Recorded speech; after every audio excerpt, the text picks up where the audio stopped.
Europe needs war. They are going to do their damn best to create it. Look, China is on the rise. They are, at this point, the second largest economy in the world.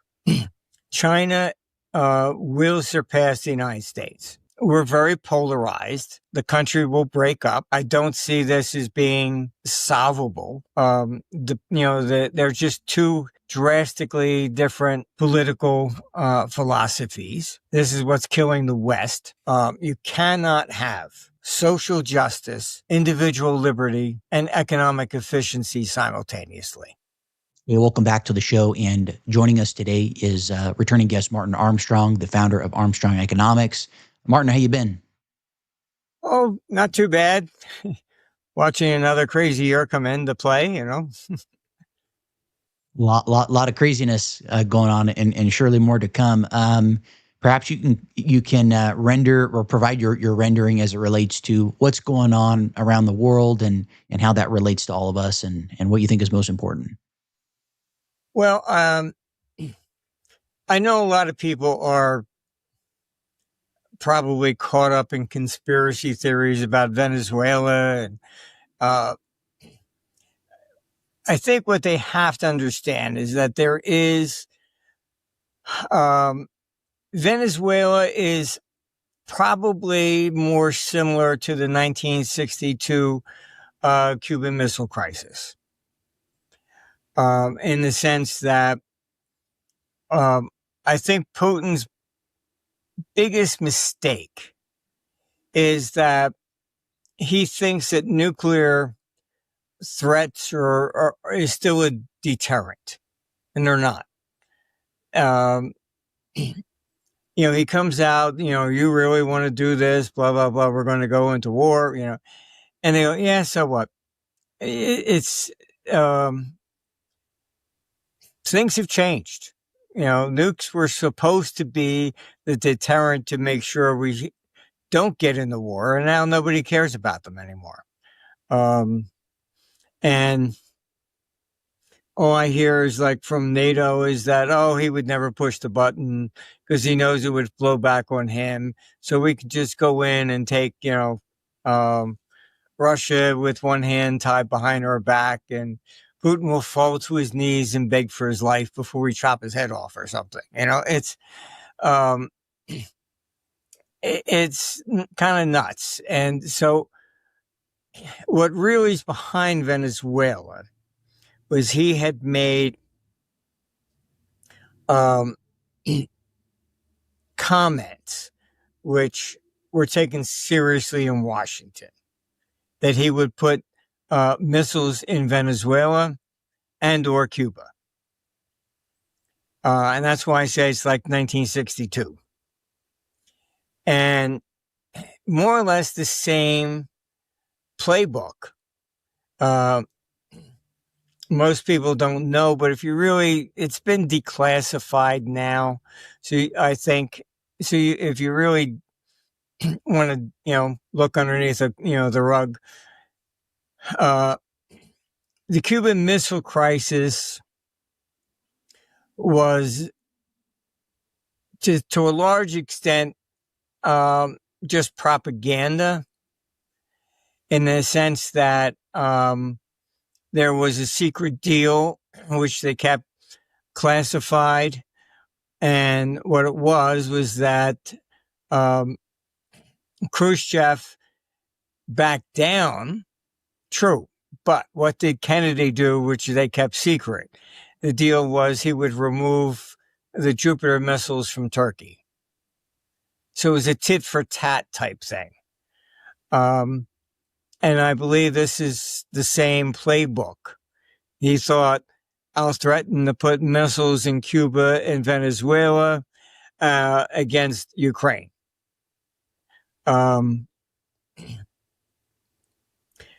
in the White House, there is in my opinion, it's fragmented, mainly between, I would say, Marco Rubio, who is a neocon, where the Wolfowitz doctrine is their Bible. You know, the U.S. should rule the world. And then you have Stephen Miller, his chief of staff, who is more on the practical side with the world is just simply divided between three empires, China, U.S., and Russia. So on that side, going into Venezuela had mainly this deterrent or to prevent Russia from getting any missiles in there as a bargaining chip against Ukraine. The other side is that the number one client of Venezuela was China. And as I've said, you know, when I've been called into briefings, you know, they actually said, yes, you're correct. We agree. We'll probably not be in war with Russia, but we'll be in war with China. So I see this as kind of a two-pronged type issue. And I think this comes into Stephen Miller's realm, where it's almost like you could call it the Monroe Doctrine or whatever. Nobody's allowed to be here in our hemisphere. So that applies to China, which they were going after with Panama, as well as Russia with Cuba and Venezuela. And so a lot of the talk about, oh, they wanted the oil, stuff like that. You know, it's much more than that. That's not really the issue. It's a benefit, yes. It comes on the side, true. But this is geopolitical. And the same thing with Greenland. There, it's basically, you know, natural resources. And so you're looking at Europe, I can tell you, is, I've said before, economically, it's imploding. They never designed the euro correctly to begin with. I was called in on that. I told them, look, you want to compete against the dollar, you have to consolidate the debt. And Herman Kohl at the time didn't allow the people to vote to join the euro because he said before he died, he said he would have lost 7-3. So he took Germany into the euro without a public vote. And so he insisted no consolidation of the debt. Now, why is that important? From a trader's perspective, I can, you know, pick up the phone and say, buy me $10 billion worth of U.S. treasuries. It's the deepest market in the world. With Europe, I still got to make the same decisions as if the euro didn't exist. Do I want Germany? Do I want France? Do I want Italy? You're making the same decisions. Nothing really changed. That's why the euro has never been able to be a reserve currency or defeat the dollar, all this nonsense that people were saying. Sorry, it's not there. And look, they came to me in 98. I sat down and said, this is how we create a currency. All right. And I was told back then, because of coal, look, we just have to get the euro in and the bureaucracy, and we'll worry about the debt later. Here we are more than 6 years later, and nobody ever addressed the debt. This is the way government is. And what makes me very frustrated, and half the time I wonder, how the hell did I get into this damn field? Because you can ask me a question, I can tell you. You'll learn from your mistakes. Government does not. Why? Because the people there constantly change. So it's like I get frustrated because I feel like I'm dealing with the same stupid mistake constantly. Okay, we did this before in '87? Oh yeah, okay. It's that's what drives me nuts more than anything. This idea that you can go in, you can actually redesign, advise government and set them in the right path. Good luck. It changes too much. I've even told companies they'll have somebody and he loses a bunch of money and they fire him. I say, you really should keep that guy. Oh, why?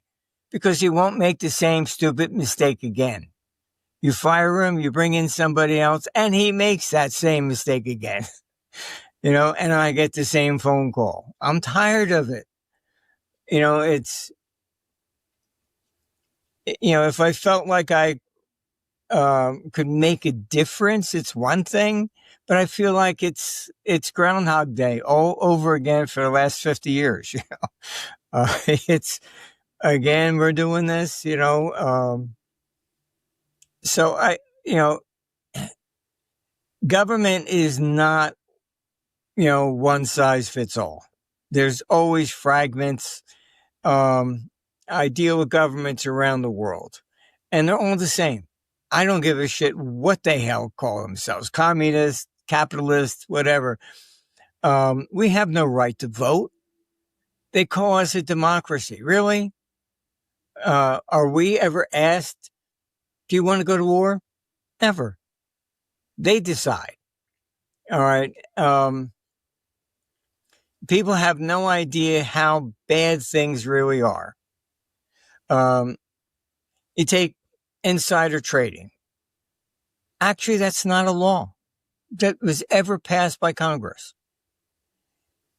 Congress creates these agencies and says, okay, fine, then you can make rules. All right. Insider trading is a rule created by the SEC. All right. The Constitution says, all right, the right to declare war, the right to create laws, etc. It belongs with the people. All right. So it's like I hire you to, construct my house because I thought you do a good job. Okay.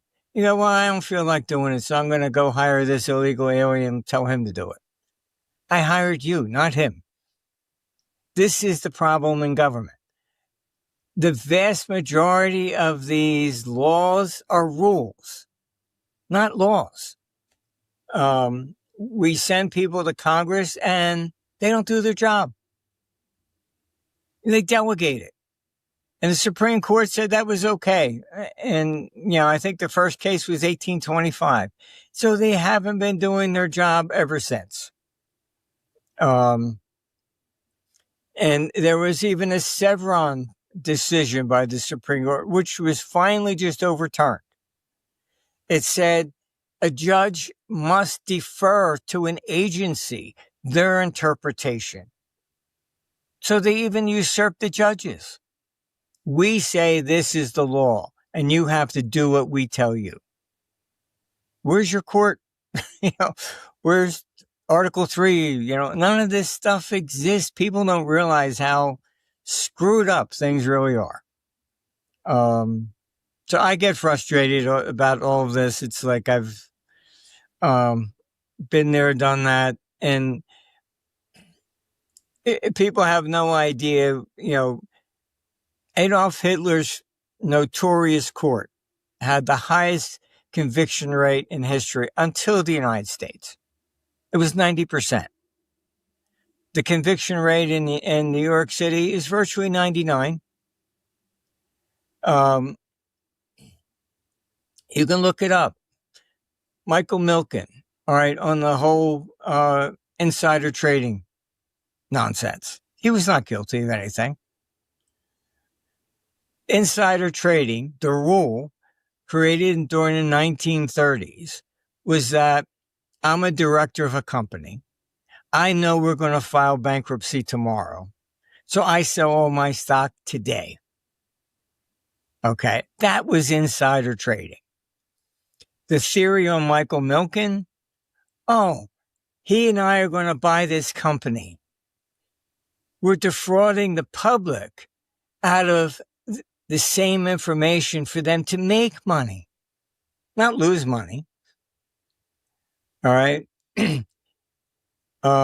It was completely flipping their rules and interpretations upside down. How did they stop Milken from going to trial? This is standard. This is what they do to people. They threatened to indict his grandfather and go after his family. You plead guilty and we'll leave your family alone. This is like the mafia. All right, this is what they do in New York City. They always will threaten your family. This is how they get their 99% conviction rates.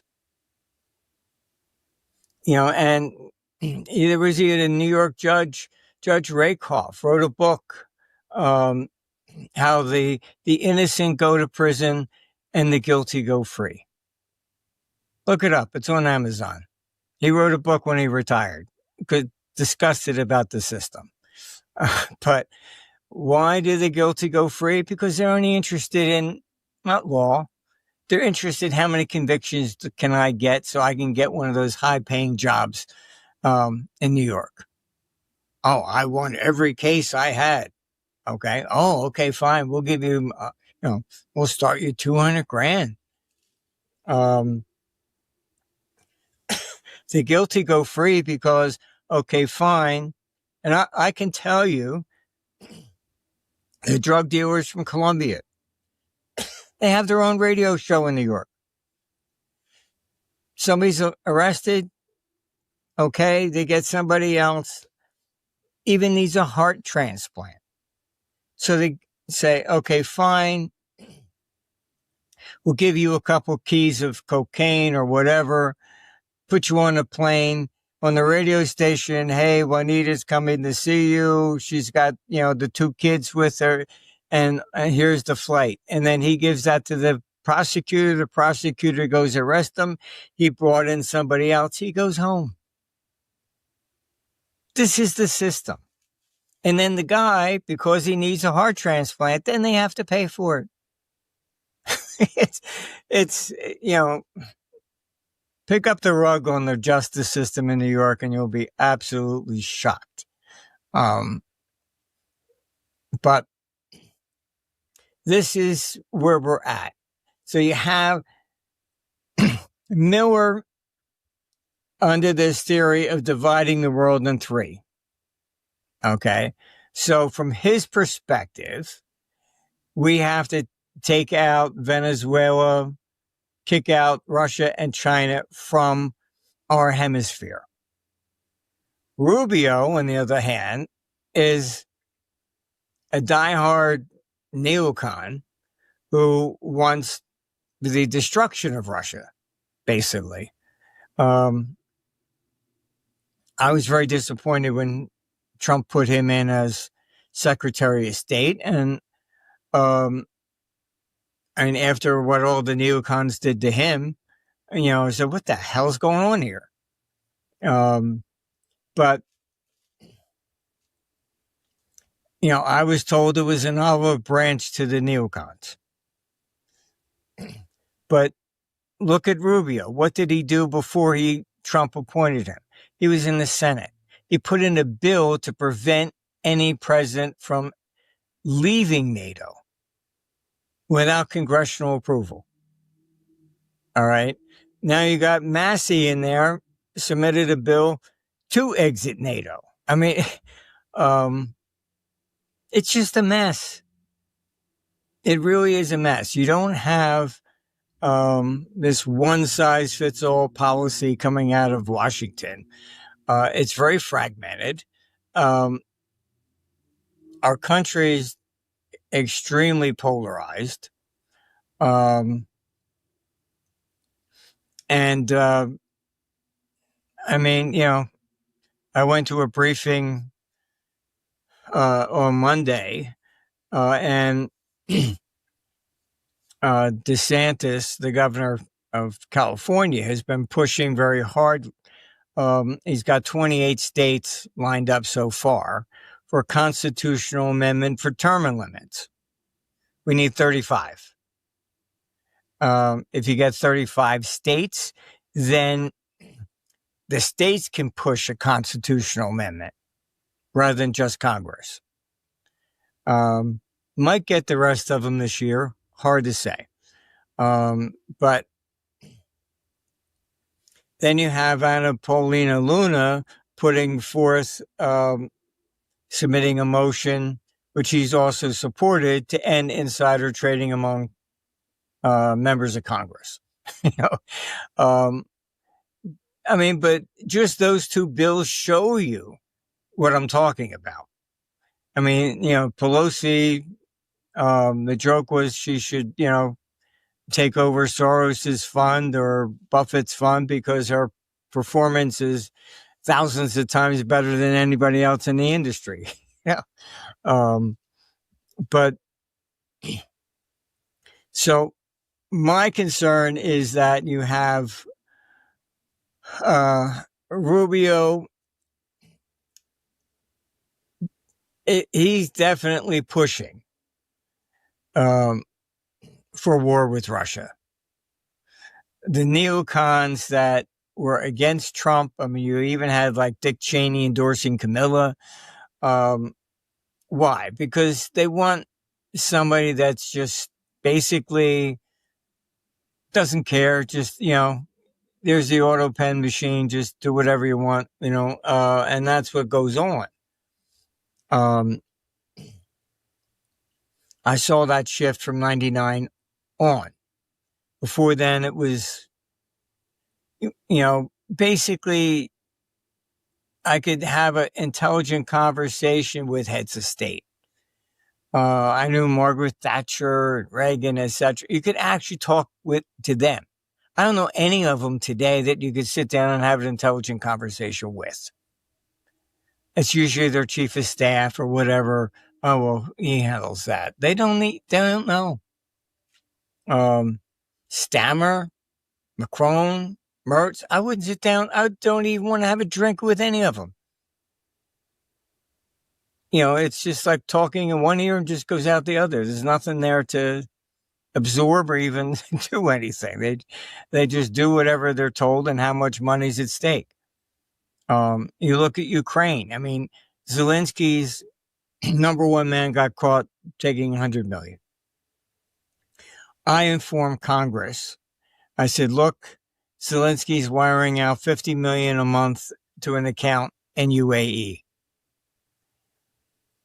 All the billions, Zelensky's even admitted. He said that half the money that supposedly went to Ukraine, he never saw. All right. Why are these politicians throwing billions of dollars into Ukraine? It's kickbacks. It's so corrupt. I mean, Iraq, Dick Cheney stuck his old company Halliburton involved. They got the billions of dollars on that one. When they were going to be investigated, what did they do? They resigned their corporate resignation, corporate charter here in the United States, resigned and moved to Abu Dhabi, UAE. So they couldn't be subpoenaed. I mean, war is profitable to people, and they don't give a shit how many people die. They really don't.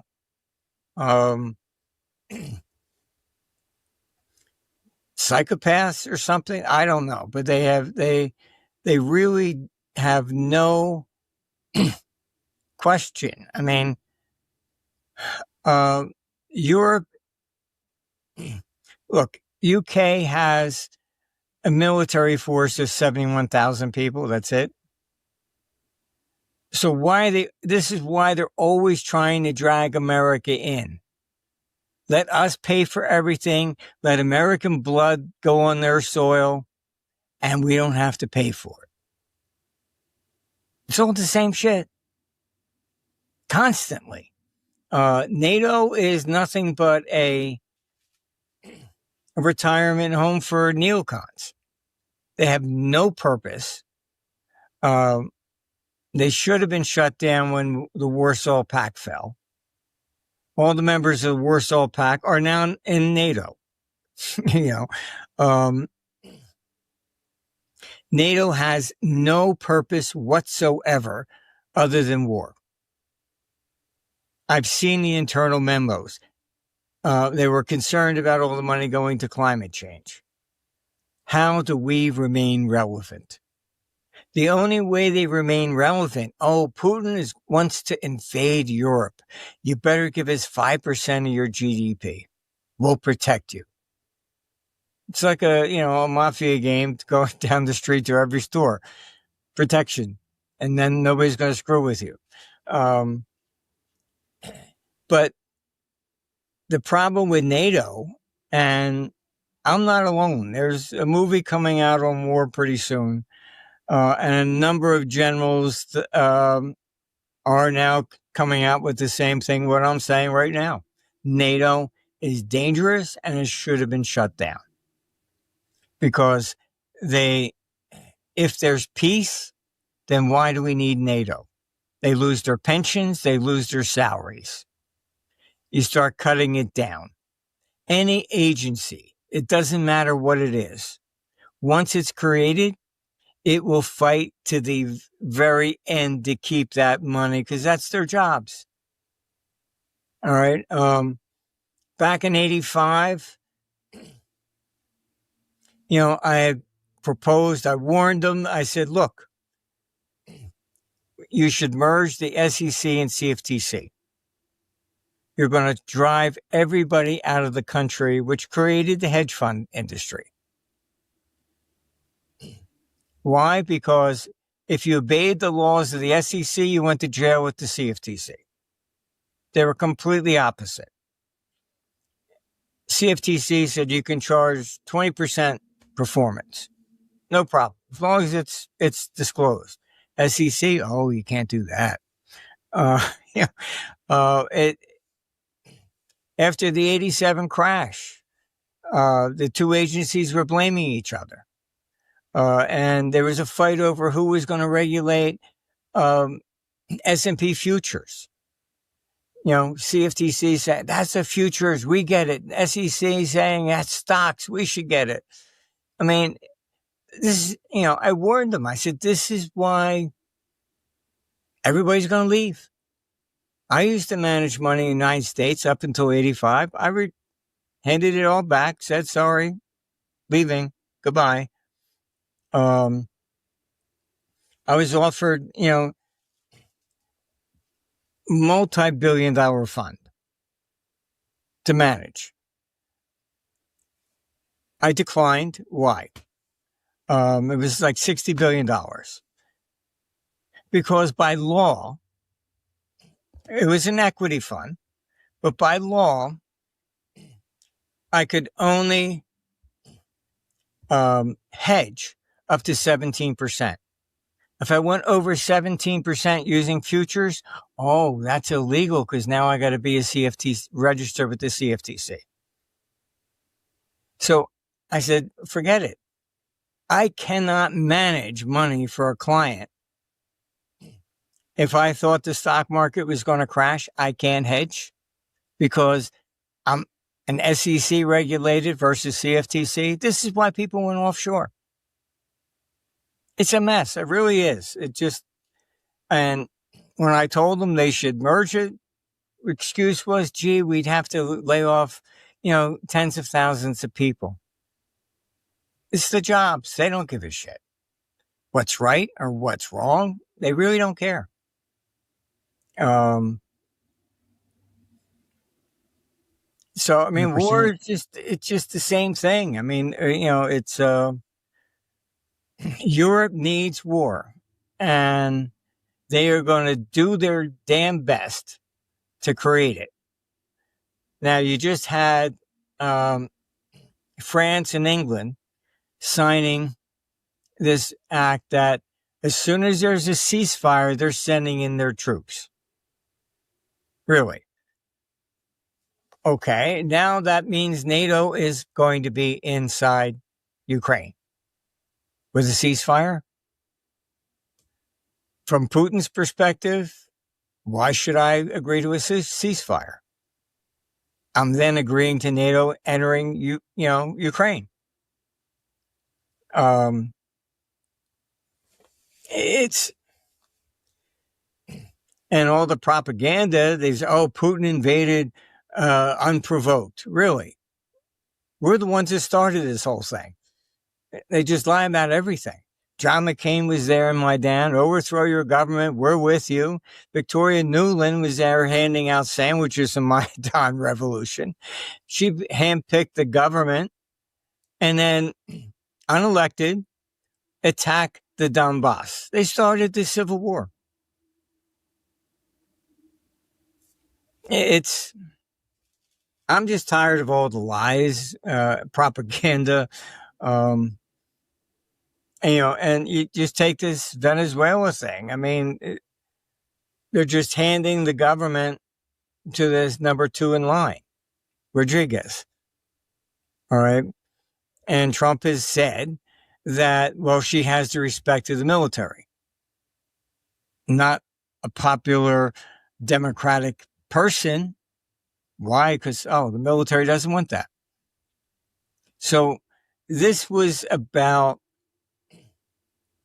simply preventing Russia and China from getting a foothold in our hemisphere.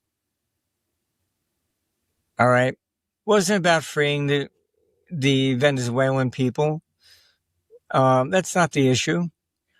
Oil, okay, fine. So the American oil companies will go in. The Russian oil companies are leaving. Then you had the theatrics of that tanker. And you can look up at Henley, the defense minister of Britain. Here's a tanker trying to go back to Russia. He's out there justifying the seizure. To protect Britain and the British people. How did a tanker threaten Britain and the British people? They just say absurd stuff that they just assume that, that the press is going to repeat whatever they tell them.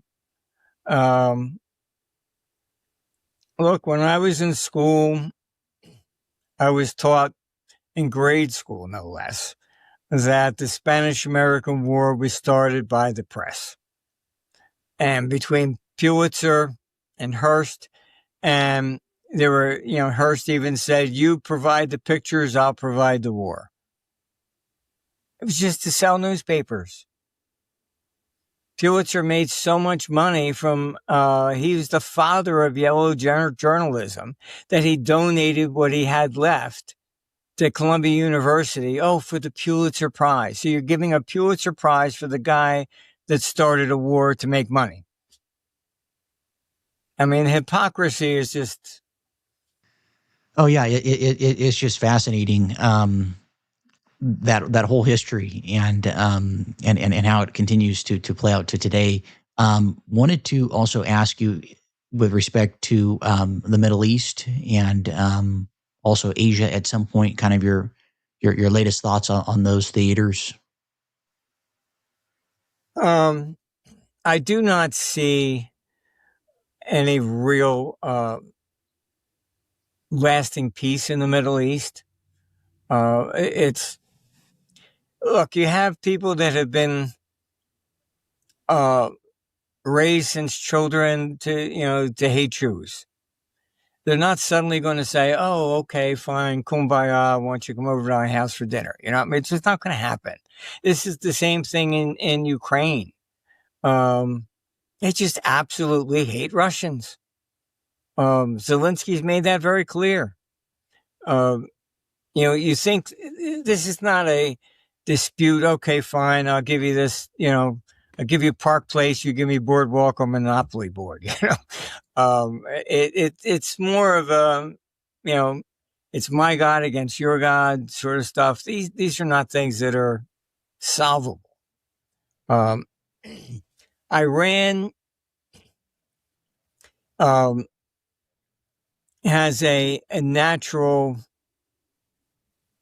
I would say, threat. They historically have very serious droughts, which they're going into now. So that also, feeds into civil unrest. So you have people, calling for the death of Khomeini, and the problem you have historically with governments, and it doesn't matter who they are, he has the same incentive now as the EU, that if they're going to fail, they need to cling to power, and you do so by creating an external enemy. So for Europe, it's Putin. Putin wants to take everything. If Ukraine falls, he'll come in and take everything in Europe. Why? There's nothing there, right? They got to buy their energy from Russia. I mean, you're not talking about gold or anything else. All you're going to get is a bunch of headaches. Middle East is pretty much the same thing. The danger there is that a desperate situation from Khomeini can start another war aspect. One of the things that nobody really wants to talk publicly about is that now that what you've done in Venezuela does not prevent Russia, you're trying to push them into a corner from sending over some missiles directly for Ukraine, Iran. So you don't need the big, nuclear facilities to develop it. There you go. Pakistan's been watching that as well. So I don't see this as somehow going to be, kumbaya and we're going to get lasting peace in the Middle East. I don't see that at all. Asia, look, China is on the rise. They are, at this point, the second largest economy in the world. China will surpass the United States. China has looked at the economic models of Europe and the United States. Europe is highly Marxist. If you can go on the Fed website and just compare the GDP charts of growth for Europe and the United States, see it's just a tiny fraction of the U.S. Everything's regulated, everything. You can't pay. You go to a hotel, it's illegal to pay in cash for more than €1,000.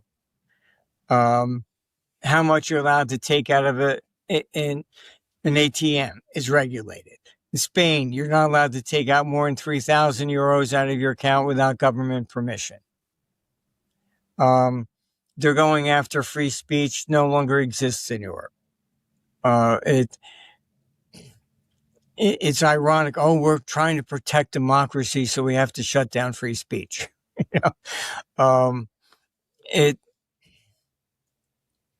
I have friends in London, and they even say, it's country doesn't resemble anything that they grew up in. You had Vance come out and really pissed off Europe, but he had a point. And he said that France and UK having nukes presents a national security risk to the United States. First, what he didn't say was that they become rogue nations in the sense that France is outside of NATO, and France has even been offering Germany nukes for their planes. We don't need the United States anymore. We can handle it. And they call Macron the petite Napoleon. They really think that they can conquer, Russia, and then Europe will rise as the Roman Empire from to rule the world again. I mean, they're just deranged that way. But the other thing that Vance said, which caught a lot of heat, was that they've let so many of the Islamic people in, which are different than the Muslims that grew up there. They have assimilated. These other people come in, not to assimilate.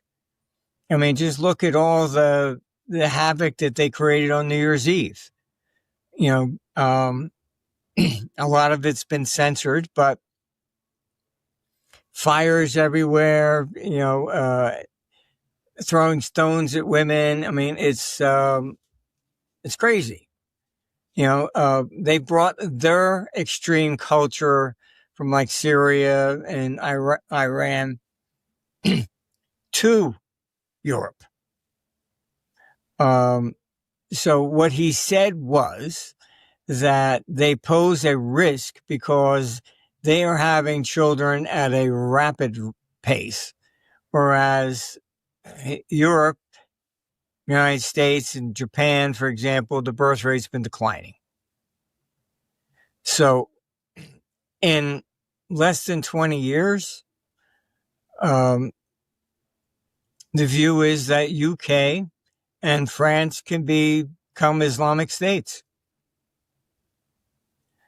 So that's why he said that France and UK with nukes could become the first Islamic state with nukes to impose a threat to the United States. So, I mean, the world's changing. It's changing a lot. And the West is in a declining mode. China knows that. China has adopted the U.S. system, economic system, in the sense that what they're doing is they're trying to create a consumer-based economy. China may even have more billionaires than we do today, but a lot of the conspiracy theorists, they don't understand it. Pretty much anything really comes to geopolitics.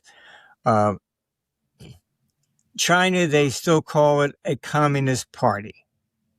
Why? They're obviously not communist. They have private ownership. Most people don't know, but you can look it up.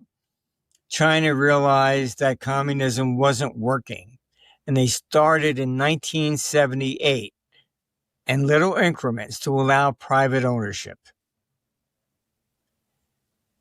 That's what burst into Tiananmen Square. Hey, you've done it for this one. You've done it for this one. You've done it for this one. Now it's our turn.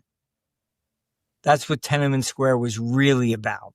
It was the culmination of it, where it had been private ownership corporately, a lot of things of this nature beforehand. So they said, it's our turn for the rights. So why do they still call themselves communist?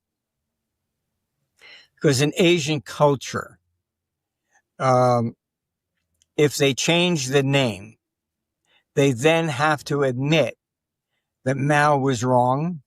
Everything was a mistake. They would have to take Mao's picture off of the Forbidden City. this is a dilemma that even Putin had. Putin is not a communist. He criticized Lenin and said he wasn't a statesman. He was just a Bolshevik. A lot of people then began to speculate, he's going to remove Lenin's tomb. Stalin created it basically for his own power. Lenin, if you look at what he had requested, no such monument to him. Lenin was a Russian, at least believed in what he was doing. He wrote a letter also saying, "Do not let Stalin secede me." And the Ukrainians, Estonians, most of them hate Russia, all because of Stalin. But Stalin wasn't even a Russian. He was from Georgia. Khrushchev was actually from Ukraine. Brezhnev, his successor, born in the Donbass. A lot of people in Moscow have debated for a long time who is really Russian. Because it was it's the largest country and involved a lot of areas, Islamic, all kinds of faiths too. But they could work their way up to the head of state, which actually happened. Khrushchev was actually in charge of rebuilding Kiev after World War II. So they thought, a lot of the speculation was that Putin was going to remove Lenin's tomb. Because he even said he created a time bomb under the Russian Empire. He had really no respect for Lenin. But when asked if he would remove the tomb, he said, "No, I'm not going to do that. It would cause too much of a problem politically." All right. This is the same problem in China. They're not communists. Authoritarian, you might call them to some degree, but so is our government. And they just don't change the name because, like, Lenin's tomb, they then would have to admit they made a mistake. So Mao's picture is there on the Forbidden City. Looks very nice. But they would have to take that down. And maybe you might get to that in another generation or so. Eventually that will happen. But I think it's probably going to take another 1 to 2 generations before you're at that point where that's ancient history. Who the hell was Lenin? Get that stuff out of here. We need that space for something else, But, things change. Sure. Now it's okay. So I guess at kind of a high level overview, we're pretty much from a scale of 1 to 10, from what I'm getting from you and from others, it's like a 9 out of 10 that we're going to have major powers at war with each other. I believe you're looking at Europe, NATO. They're fighting for their life. If they do nothing, okay,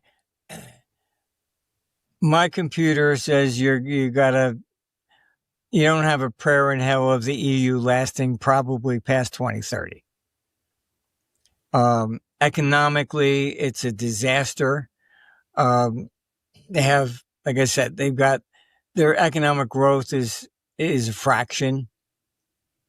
Look at Germany. There's only 2 economies in the world that are actually shrinking in size. That's Germany and Japan.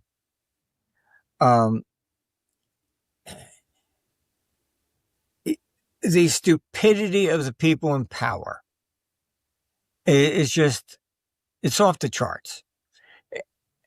Look at Germany. The first thing they did with, COVID, lock everybody down. Okay. Climate change. Oh, outlaw these, um, fertilizers, hurting all the farmers. All right. Then, oh, we have to put these sanctions on Russia because they're evil. Okay. So you cut off buying the energy from Russia. You've now increased the price of energy so that manufacturing in Germany is collapsing. You've raised the price of the cost of living. And so you have, this is why they need, I mean, even Merz from Germany started criticizing the EU over their migration policies. I mean, I was, on the phone with Romania. They were instructed by the EU to take another 100,000 migrants from the Middle East. For what? These people don't speak the language, have no skills to contribute to the economy. The EU thinks that letting in these people will hand them a gun, train them, and tell them to go kill some Russians. The Roman Emperor Valens tried that in 364 AD. Brought the Goths in, trained them, because Attila the Hun was coming. They said, thank you very much. What did they do? They turned it, used it against Rome, and killed the emperor in battle. You're not fighting for the same thing. Why should I go fight and die so you're fat and happy? I'll turn the gun on you and get what you have. So it's like historically those types of decisions are absolutely brain dead. And people I speak to in Paris, they're concerned about a civil war. And same thing in Austria, Germany, the migrant issue on top of all of this. It's been a complete disaster. Historically, all right, we went into a very steep sovereign debt crisis in the 1840s, the states going bust. All right, this is when the Irish were coming over. All right, you can look it up. 1844. What happened? There were gun battles on the streets of Philadelphia. Why? Because, okay, fine, this guy's coming in. You're working, you're getting $10. I'll do it for $8. Okay, so from the people that had jobs are looking at that these people are coming and taking them away from that. This is what's going on in Europe. It's the same scenarios. This is nothing new. All you got to do is open up a history book and you say, oh shit, every time you do this, it doesn't work. Allowing migration in when you're in an economic boom, there's shortages of jobs. Yes, that works. When you're in a recession going down, letting people in, trying to take the jobs that you have, it does not work. It seems that, yeah. Well, it just seems that this is by design. It seems like, I mean, at least to me, that this portrayal of incompetency is intended to, serve a narrative. But I suspect that, again, I'm not like some geopolitical expert or what have you, but I just feel like cui bono, who benefits? And someone is benefiting from this. Where you're giving too much credit is that these politicians are that smart. They're not. However, there are people behind the scenes that, hey, you do this and I'll give you that. Okay.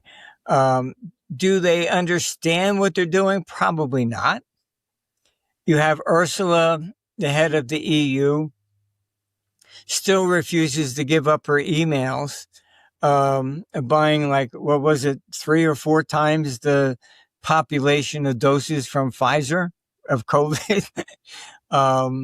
They've been demanding her emails or pictures of her hugging him and kissing him. And she made, again, without any parliamentary decision, just an executive order, will buy that much. So, I mean, look, there's corruption involved, but also a lot of stupidity. You have Kalis. She's now the, head of foreign ministry or something for the EU. She was the PM of Estonia. Just look at her stupid remarks. Oh, Russia's too big and it should be broken up. Really? If Putin said that about the EU, what would you say? She's from Estonia. Again, they hate Russians all because of Stalin. And he wasn't even a Russian. What I find stunning, really, is we don't blame Germans because of Hitler. We don't blame, basically Italians because of Mussolini. But all Russians are bad because of Stalin? What's the narrative there behind the scenes, what you're hinting at, is that Russia is the richest country in the world from natural resources. It's $75 trillion in natural resources. They got gold, diamonds, platinum, oil, lumber, you name it, they have more than anybody. All right. That's what Europe has already attempted. I was doing a piece, on war, and check it out. Russia has never attempted to invade Europe. Europe has attempted to invade Russia 3 times. Why? Because there's nothing there in Europe. But, Russia has everything. Hitler tried it. Napoleon tried it. The Swedes tried it. There's got to be a profit to war. As I've said, Alexander the Great can say, well, let's go take this country. What are we going to get out of it? Oh, nothing. I just don't like the guy. Really? Have a nice trip on your own. If the troops aren't going to get something out of it, they're not going. It's got to be profitable. And 100%. So it doesn't work, Russia taking Europe. It only works with Europe taking Russia. And I've heard from Britain, look, I've traveled around the world. You get a few drinks in them in Britain and they'll go, the sun still doesn't set on the British Empire. Okay. In Japan, get a few drinks in them. The emperor's really still God, I said, okay.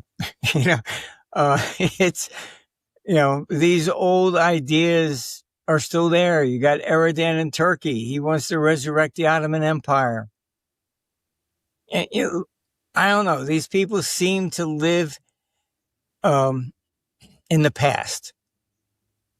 Macron, France. Look, I've been to France. I was called into a meeting for one of the top banks. And I was told, bring a translator. Okay, fine. I bring a translator. And the problem with a translator, you just call up an agency and they send you one.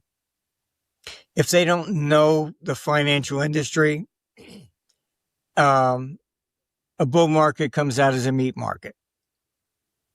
And so I have to listen. And so I correct her. And then they look at me, oh, you know what she's saying? I said, well, I'm not an idiot. Then they dismiss her and the meeting takes place in English. This is France. I was the keynote speaker for the BIS conference in Paris. So I'm sitting at the head table with all the heads of the central banks of Europe. And the guy next to me is the host from France. The table starts speaking English. Why? Because the German couldn't speak Italian, the Italian couldn't. The one language everybody could speak was English. The Frenchman was absolutely livid. We should be speaking French. I've encountered the same thing in China. Taking staff with me from Tokyo, the Japanese don't know how to speak Chinese, English. The French, I think, are just still reeling about the fact that had Napoleon won at Waterloo, the world would be speaking French instead of English. You can also look up when France exited NATO. It was the CIA that created the European Community, and look it up. De Gaulle accepted Germany. He would not accept Britain.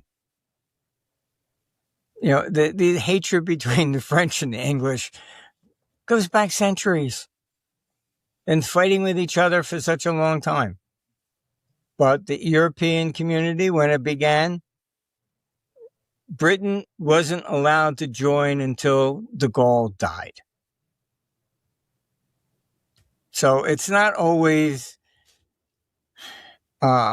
intelligent things or they know what they're doing. It's just a lot of it is just, biases, prejudices, personal vendettas. I mean, you go down the list. It's so I think you're giving these people way too much credit. They're not that smart. But behind the scenes, yes, are oil companies there drooling over getting into Venezuela? Absolutely. It's, hey, and they'll grease every palm. I can tell you, I'll give you another example. When RFK was running, first going to run as an independent, I said, look, very nice, not going to win. He had somebody on his staff, somebody that I thought was kind of a plant.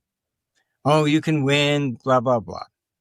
First, I said they were going to go in the Democratic Party. I said they're not going to let you in. What I heard is nobody's going to allow to be on the ticket to challenge Biden. They had already decided.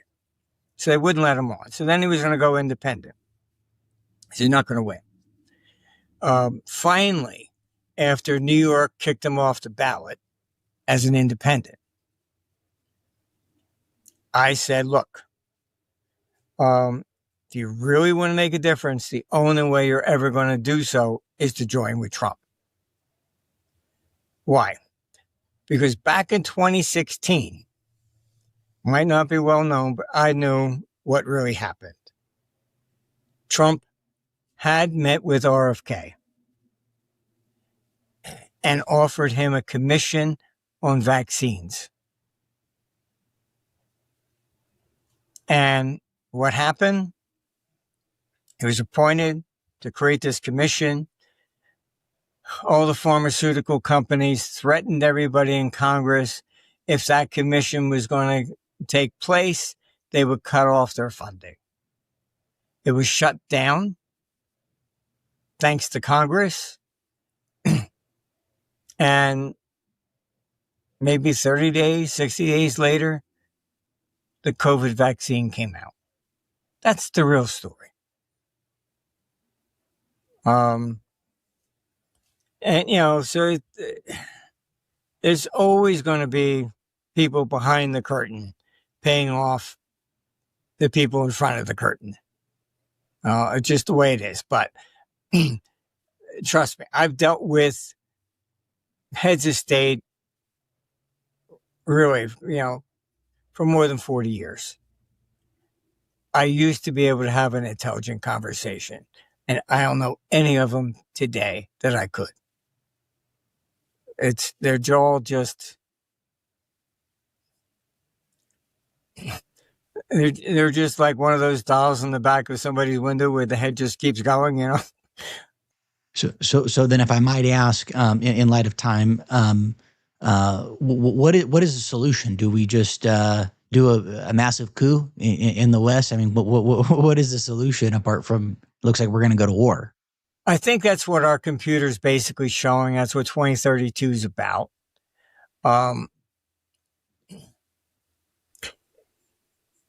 This is, what's happening is more and more people are beginning to wake up and see that this is not working.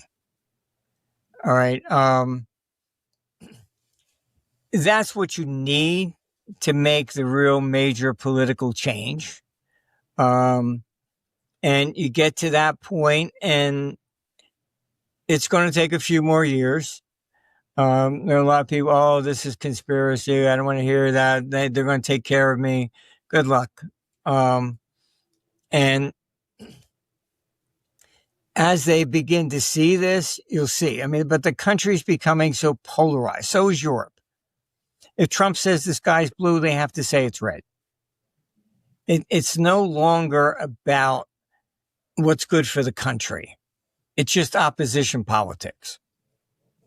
And that is typically one of the last phases that you go into before an empire collapses. At that briefing I was at on Monday, somebody asked DeSantis, would he, because he can't run in Florida anymore, his term's up, would he go to California? And he laughed. He says, look, first of all, he would never get elected out there. And he thinks differently. And he says, there's something in the water that makes California completely leftist. It is so, it's like a foreign country to somebody here in Florida. I mean, it's just like, what? In Canada and BC, people are beside themselves because you had a court that said, oh, yes, well, we really took all the land from the Indians and it's really theirs. I have people, clients there, they have a house. They can't sell it. Is it really yours? The land is now owned by Indians. I mean, it's a mess. Fine, you can be a liberal judge. You come up with this, oh, yes, that would be fair. What are the consequences of that? It's like you get people that say, oh, well, the income tax is really illegal because it wasn't certified. Oh, that might be true. Get some judge to say it. Is he going to say that? Then his salary's out the window, right? I mean, there's a certain practical side to some of these things that in BC, it was, I couldn't believe it. For a court to rule that the Indians really still own the land, what are the implications of what you're saying? Just percent. Bulldoze the entire, city of Vancouver and just hand it back to the Indians, or they want it with the buildings. I don't know. We're living in a very crazy world, but this is all coming to a head, and more people are going to see that this is just not working. And this next war is probably, I think, going to be the culmination of it. They bullshit us all the time. Oh, we live in a democracy. We do not. We live in a republic. And the Pledge of Allegiance and for the republic for which it stands, not democracy. Democracy is when we get to vote. We do not vote. We hire a representative. He's supposed to represent us. Then he delegates it off to somebody else. We have no power over who writes these rules in any agency. FDA, SEC, CFTC, we got bureaucrats making rules, which is a dictatorship. Okay, let's be fair about this. The same thing in Europe. They deliberately created the EU to defeat democracy. Ursula does not stand for election. She's appointed by the heads of the other states. The people that make the laws and the commission, never elected, appointed. All right. The parliament, which is the dog and pony show. Oh, yes, you have a right to vote for, they have no power to overrule them. It all looks nice. Oh, you live in a democracy. No, we do not. The difference between a democracy and a republic, Athens versus Greece, the head of every household. That's why a lot of, women say, oh, women didn't have a right to vote. Didn't need it. Okay. A woman needed the right to vote when they get into socialistic laws that affect you personally.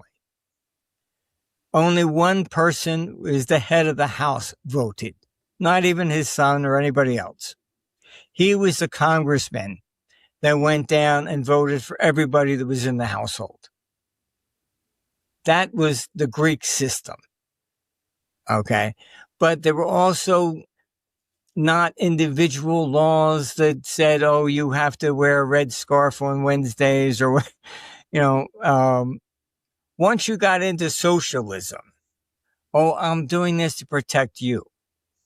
Then you have a right. You have to have a right to vote.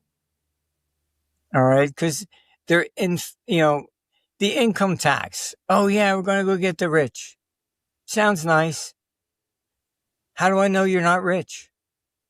You got to file a paper swearing that you're not. Right? They passed it. Look at how they passed it in 1913. Okay. Oh, they're only going to pay 1%. 1%. For World War II, got up to 94% income tax. All right. Now, top rate's what, 37%? Most people talk about the income tax. Very nice. But most people pay more in Social Security taxes than they do in income taxes. And you'll never get that money back. Just pick up the rug and look a little bit closer. It's one of the girls in our company, her mother worked for Social Security. Even she was telling her, don't count on this. It's not going to be around by the time you get to it. Crazy stuff. Crazy stuff. Anything else that you'd like to share before we wrap up, Martin? No, I just think understand that this is where it's a process as more and more people begin to realize that we're all being just lied to all the time. And what I explained, republics are the most corrupt system, period. That's why Caesar crossed the Rubicon. The Senate fled. Okay. Of course, you got Cicero, who was an oligarch, and he wrote, oh, Caesar's a dictator, all this stuff. But all the cities opened the gates and cheered him as a hero. And the Senate fled because they had no support. All right. But history's been a lot of it is propaganda. Cicero, that's why they eventually cut off his hands and his head and nailed him to the rostra because he was horrible. He lied about everybody. So, eventually we're going to go through the same thing. Not chopping off people's heads, but we're very polarized. The country will break up. I don't see this as being solvable. They're just two drastically different political philosophies. This is what's killing the West. You cannot have social justice, individual liberty, and economic efficiency simultaneously. Communism proves that. Social justice, then you have to give up all your personal liberties. And because you're doing that, economic advancements take place because of curiosity. If you're not allowed to have that, it's gone. That's what the 1959 kitchen debate with Nixon and Khrushchev, showing all the inventions of the American kitchen. Private sector did that, not government. So, I'm optimistic because I think there's a light at the end of the tunnel. We will see that people gradually will come to this side and begin to see it. But, the U.S. will break up like Europe will break up. Maybe the West will stay with their brain dead social justice and the economic. You just had, we're going to put in a billionaire tax, and all the billionaires are leaving. They don't get this. Look at Mandami.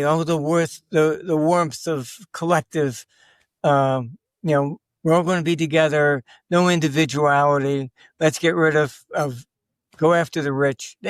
It's always the same story. You can't show where it's ever worked even once. Human nature is what creates economic activity and advancement. Without that, we get nowhere. 100%. 100%. Well, Martin, how can people learn more about you and get in touch with you? Just go to our website, armstrongeconomics.com. I think we're on a bunch of other social medias too, but I think it's Strong Economics or something on X or something like, or you. I don't even know them all, but armstrongeconomics.com is the main site, and you don't have to put in any emails or anything else. We don't send out 50,000 emails per day, and we're not trying to solicit you to buy swampland in Florida. Love it. Well, Martin, you take care. Thanks for carving out the time today to kind of go over and share your thoughts and be well. Well, thank you. Take care of yourself. We certainly live in interesting times, the Chinese curse, right? There you go. Absolutely. Absolutely. Hey, I want to thank those of you who support the show. The show is on a number of platforms. So whether you're watching this from YouTube, X, Spotify, Rumble, you have a number of different options from which to choose from. And if you have suggestions as it relates to guests, please feel free to reach out. I'm always looking to bring on interesting people that I think have something unique to share. And if you're finding value in each guests in each episode, I encourage you to like and subscribe.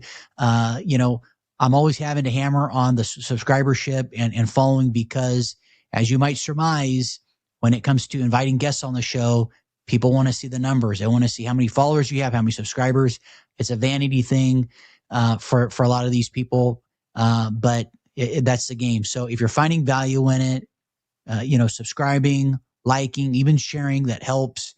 And if you have suggestions, I'm always open to your feedback. And if I can be a resource even outside of the show, let me know. I'm blessed to have a great Rolodex. And anyhow, hope you're doing well. Be well, and I look forward to hearing your feedback.